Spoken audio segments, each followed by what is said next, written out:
Yes, we're at the brand new Felton Grove High School here in Apex, and this morning I'm joined by Superintendent Robert Taylor. Thank you so much for being here with us today. Pleasure's mine. Glad I to know have you guys have on. a busy day ahead. Yes.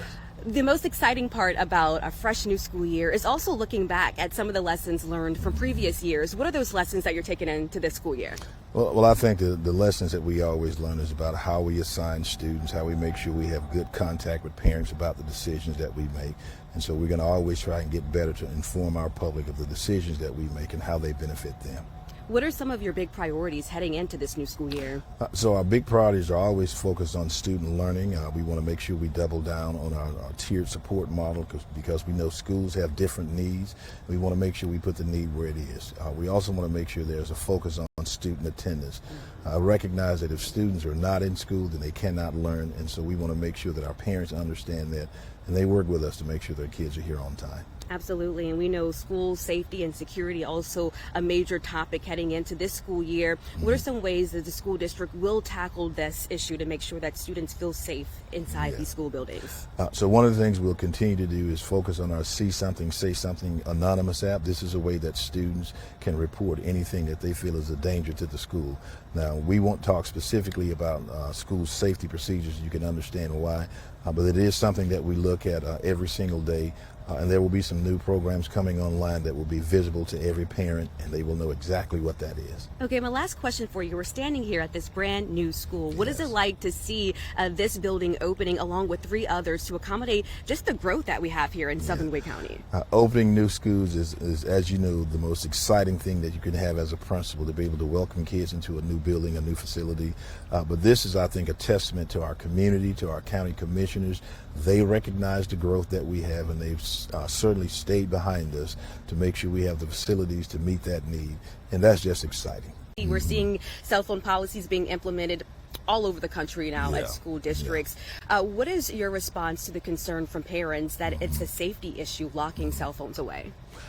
Well, we know that parents want to have cell phones to be in contact with their children, but we also want them to recognize that when they are in school, they are in a safe place. We also recognize that cell phones have a tremendous impact on instruction and teaching and learning, and so we want to learn from that and make sure we model policies that are going to put kids in the best learning position and teachers in the best teaching position.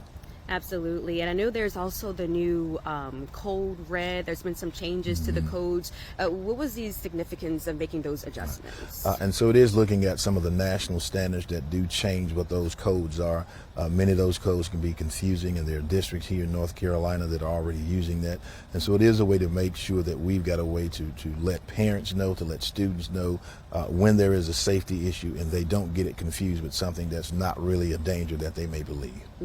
Well, luckily the first week of school starting off pretty cool here, but we do know that in the middle of summer, school starts, we have HVAC issues. That's kind of an ongoing thing that Wake County has been working to address. What are some ways that the district is kind of getting ahead of that right now? So it really is about preventative maintenance, making sure we've got staff to be able to service units. We've also replaced a tremendous number of HVAC units, chillers, power plants. We had nearly 25 or 26 replacements this spring. We have roughly 30 that are scheduled for this upcoming school year. And so we do know that we have aging equipment. The decisions about how we've serviced that over the past 10 or 15 years have been impacted by a number of financial decisions, but we're working hard to make sure we stay ahead of it. And I think parents are going to see the difference in the work that we've done. I'm sure funding plays a big role in all Absolutely, absolutely. We want to make sure that as we replace units, we're able to look at what that funding looks like, where it comes from, and then put the need in the place of greatest need. And then just address those issues and make sure that we're going to make decisions to make sure schools are safe, they're comfortable, and they're good learning environments. Absolutely. So, okay, data shows that staffing at Wake County Public Schools has made tremendous progress over the past year, really 2 years. What are some ways that you all are continuing to kind of work to adjust and address some of the vacancies? Yes, and so it is about making sure we have really good compensation. We still have one of the highest teacher supplements in the region.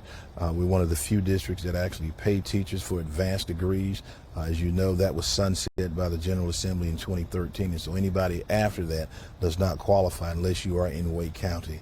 But I would say perhaps the biggest thing is that this is a great place to work, and teachers want to be here. So that makes recruitment a heck of a lot easier. Anything else that you would like to say to students and staff and parents who are beginning this new school year? Yeah, I would just encourage students to come to school ready to learn. Parents, make sure that your kids are up in school and having good attendance. Our teachers are excited about kids coming back in, and it's just a great place to learn, and we want them to be here and be excited about it. Thank you so much, Dr. Taylor. Thank you.